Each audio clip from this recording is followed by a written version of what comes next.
पतला राहू थापा राहुला कैथस नहीं सकसा बोल तो बहु मार दो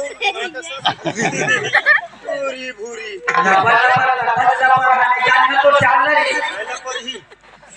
मुझे ज्यादा चक्कर चक्कर मत मार के मेरी भी दर्द किया आवाज भाई रे तुरीला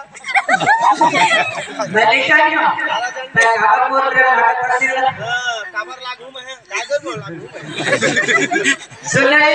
तैमूर की बात मत करे तोरे संग संग ना 50 और 500 घूमते भगवान का सा न भूरी तोरा ससल एक तेली टुरा पाकी में धर सुन ले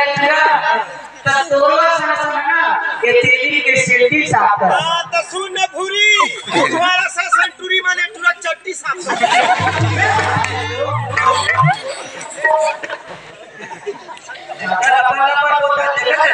पाँच तो यहाँ सब ऐसा को भागनी संसद भाई बहुत सारा ये करो जब पकड़